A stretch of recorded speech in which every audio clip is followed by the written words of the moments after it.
पर्दे के में मत जकड़ो उनको, आप मतलब सारी इजाजतें दे दो, फिर देखो ये सवाल फिर फ्रांस के ऊपर करना चाहिए कि सारी इजाजत पर्दा करने की, हिजाब करने की, नकाब करने की, उनको इजाजत क्यों नहीं है?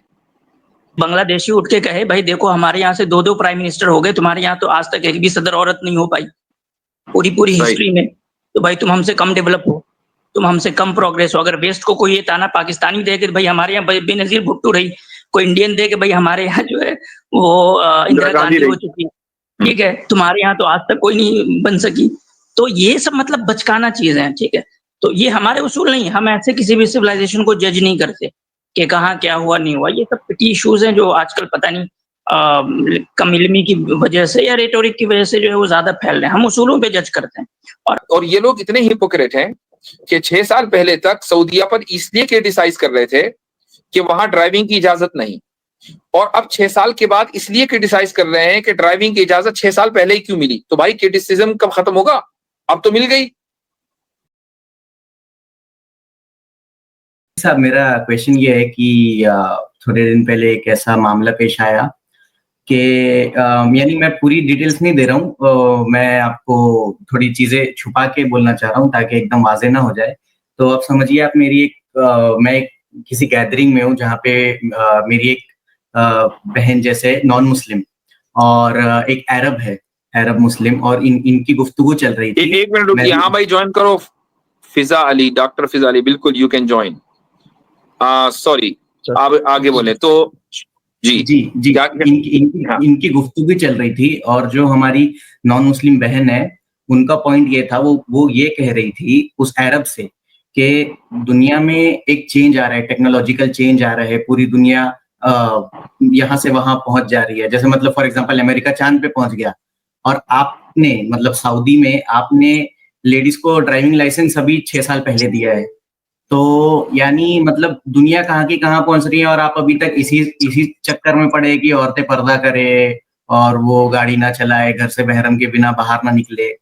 तो अब उस जो हमारा सऊदी भाई था उसने ये बोला कि नहीं नहीं, हम उनको जानबूझ के पर्दा नहीं कराते हैं, वो तो खुद से पर्दा करती है। जैसे अगर हम कहीं टर्की घूमने जाते हैं तो मैं उससे बोलता हूँ कि आपको नकाब नहीं पहनना तो आप मत पहनो, वो अपनी मर्जी से पहनती है। हाँ, लेकिन मेरे दिल में ये होता है कि नहीं वो पहने, तो अब उस पर भी हमारी हिंदू बहन बोलती है कि नहीं, तो फिर ये आपके दिल में भी ऐसा क्यों होता है? मतलब आप तो औरतों को मतलब बेसिकली यही है कि दुनिया चांद पर पहुंच गई और आप अभी तक इन्हीं चक्करों में पड़े हो। बेसिक देखें बात ये होती है जनाबे वाला, उस अरब को खैर क्या जवाब देना चाहिए तो वो अलग बात है। एक सवाल जरूर पूछना चाहिए उस औरत से कि तुम्हें एतराज इस बात पर है कि 6 साल पहले औरतों को ड्राइविंग की इजाजत मिली, या तुम्हें इस बात पर एतराज है कि यानी उनको दुनिया चांद पे पहुंच गई और आप फरसूदा निजाम के अंदर गिरफ्तार हैं। अगर बात 6 साल की है तो मुद्दत जो है वो कोई अहमियत नहीं रखती है। आज से तकरीबन 100 साल पहले अमेरिका में औरतों को वोटिंग का हक नहीं था। अब कोई ये कह सकता है कि भाई आइजक न्यूटन भी मर के जिंदा होकर पूरा काम करके चला गया, और जनाबे वाला आइंस्टाइन भी पैदा हो गया था, वो भी साइंटिस्ट बन गया था, और दुनिया साइंस के मैदान में तरक्की कर रही थी, तो जहाज बन रहे थे, गोले बारूद बन रहे थे, टैंक बन रहे थे, सब हो रहा था, तुम्हारे यहाँ औरतों को वोटिंग का राइट नहीं था। इमेजिन करें कि क्या ये आर्ग्यूमेंट सही है? और अगर ये उसका आर्ग्यूमेंट मुसलमानों के खिलाफ, बल्कि सऊदीया के खिलाफ, इसका ताल्लुक मुसलमानों से नहीं है, सऊदीया से, सऊदीया के खिलाफ उसका आर्ग्यूमेंट ठीक है, तो ये आर्ग्यूमेंट भी ठीक है ना? तो ये चीज ध्यान में रखनी चाहिए, पॉइंट नंबर 1। पॉइंट नंबर 2, जब हम किसी मुआशरे पर तनकीद करते हैं, क्रिटिसाइज करते हैं, तो हमें ये नहीं भूलना चाहिए कि वो मुआशरा बहुत से दूसरे फैक्टर से मिलकर बना है। ये जरूरी नहीं है कि उस मुआशरे में जो कुछ हो रहा है वो इस्लाम की वजह से हो रहा है। सऊदीया में बहुत कुछ ऐसा है जो उनके ट्राइबल सिस्टम का हिस्सा है। अब औरतें ड्राइव करती हैं कि नहीं करती हैं, एक ट्राइबल चीज है, और उनके एतबार से ये चीज बिल्कुल नामुनासिब है, ट्राइब्स के एतबार से। लेकिन फिर वहां एक चेंज आया, और उस चेंज के नतीजे में आप देख रहे हैं कि औरतें ड्राइव कर रही हैं। तो ये एक ट्राइबल वैल्यू के ऊपर क्रिटिसाइज को करना चाहे तो करे, लेकिन इसका इस्लाम से कोई ताल्लुक नहीं। प्रॉब्लम यह है कि वेस्ट में सऊदीया को इस्लाम के इक्वल समझा जाता है कि सऊदीया में जो हो रहा है वो इस्लाम है। गवर्नमेंट सऊदीया में जो कर रही है वो इस्लाम है, यही सबसे बड़ी गलती है। अच्छा, और ये लोग इतने हिपोक्रेट हैं कि 6 साल पहले तक सऊदीया पर इसलिए क्रिटिसाइज कर रहे थे कि वहां ड्राइविंग की इजाजत नहीं, और अब 6 साल के बाद इसलिए क्रिटिसाइज कर रहे हैं कि ड्राइविंग की इजाजत 6 साल पहले ही क्यों मिली। तो भाई क्रिटिसिज्म कब खत्म होगा? अब तो मिल गई। नहीं, बेसिकली मुफ्ती साहब क्वेश्चन ये था कि आप इन सब बखेड़ों में क्यों पड़े हो? आप दे दो ना उनको इजाजत, सारी इजाजतें दे दो उनको, मतलब आप पर्दे के में मत जकड़ो उनको, आप मतलब सारी इजाजतें दे दो, फिर देखो ये सवाल फिर फ्रांस के ऊपर होना चाहिए कि सारी इजाजत दे दो ना, बुर्कीनी पहनने की, पर्दा करने की, हिजाब करने की, नकाब करने की, उनको इजाजत क्यों नहीं है? हजरत सवाल तो यहाँ ये पैदा होता है ना कि जो औरत ये सवाल जी आसिम भाई जी मकसद मैं ये कह रहा था कि जो ये सवाल पूछ रहे हैं कि सब इजाजत दे दो, वो जिस समाज में रह रही हैं, क्या वो समाज के अंदर कोई बंदिश नहीं है? क्या उस समाज ने उसे सारी इजाजत दे दी है? जिस समाज में वो खुद रह रही है, क्या वो समाज के अंदर कोई टैबू नहीं है? क्या उस समाज के अंदर किसी तरह की कोई लॉ यानी कि जो उसको रिस्ट्रिक्ट करता हो? मैं सोशल नॉर्म्स की बात नहीं कर रहा हूँ, वो लॉज जिस पे वो कहेगी कि मैं I am proud of that law, क्या वो लॉ उसको रिस्ट्रिक्ट नहीं कर रहा है? तो बंदिश तो उसको भी है ना, चाहे वो अमेरिका में रह रही होगी या कहीं भी रह रही होगी। और मतलब इसमें मैं एक पॉइंट और ऐड करना चाह रहा था, मतलब पैरामीटर्स क्या है जिससे वो ये कह रही है कि दुनिया यहाँ पहुंच गई, वहां पहुंच गई, और जिससे वो जज कर रही है।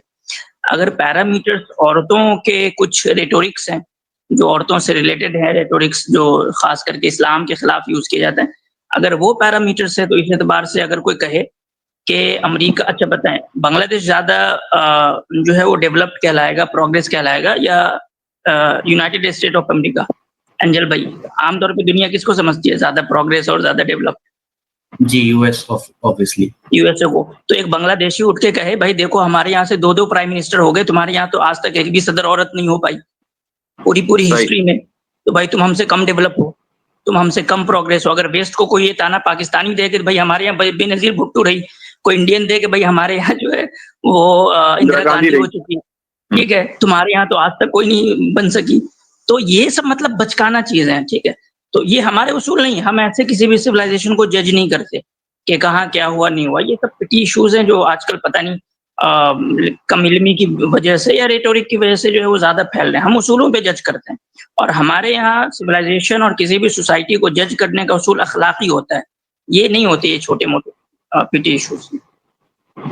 जी, मैं बस एक बात ऐड करना चाहता था आसिम भाई, बहुत अच्छा आपने कंक्लूड किया इसको। अच्छा, ये सवाल ना हमेशा उठाया जाता है, दुनिया चांद पे पहुंच गई, चांद पे पहुंच गई, चांद पे पहुंच गई, एक आर्ग्यूमेंट है, रिपीट किया जाता है। भाई चांद पर पहुंचने के लिए जिन न्यूटोनियन मैकेनिक्स का सहारा लिया गया था, वो आइजैक न्यूटन खुद एक क्रिश्चियन था और एक डिवोट क्रिश्चियन था। अगर आज वो जिंदा होकर आ जाए और उससे पूछा जाए ये चीज कि औरतों को इस तरह घूमना चाहिए, तो वो खुद इनकार करेगा। सवाल ये पैदा होता है, भाई आपने बुर्का उतार के या आपने बिकिनी पहन के आप कौन सा चांद पे पहुंच गए? सही सवाल डॉक्टर जेम्स वेब की मिसाल दी जाती है, वो खुद एक डिवोट क्रिश्चियन था। वर्नर वॉन ब्राउन की मिसाल दी जाती है, अपोलो 11 का जो जिसको चीफ आर्किटेक्ट कहा जाता है, सैटर्न 5 रॉकेट का, वो बंदा खुद डिवोट क्रिश्चियंस की बात बता रहा हूँ मैं, ऐसे नहीं कि बस लिबरल क्रिश्चियन हो, क्रिश्चियनिटी बस ऐसी प्रैक्टिस कर, तो डिवोट क्रिश्चियंस की बात बता रहा हूँ। और ये वो क्रिश्चियंस हैं जो औरत को हकीर समझते थे और अभी भी समझते हैं, जो कंजर्वेटिव्स हैं। अच्छा, यहाँ ये सवाल जरूर होना चाहिए कि नंगा होने और साइंटिफिक एडवांसमेंट का ताल्लुक क्या है आपस में? अच्छा, मजेदार बात यह है, एस्ट्रोनॉट भी जब हजरत जाता है ना चांद के ऊपर, तो वो भी बुर्किनी पहन के ही जाएगा। वो तो इतना बुर्का पहन के जाता है कि औरतें नहीं पहनती। बिल्कुल सही।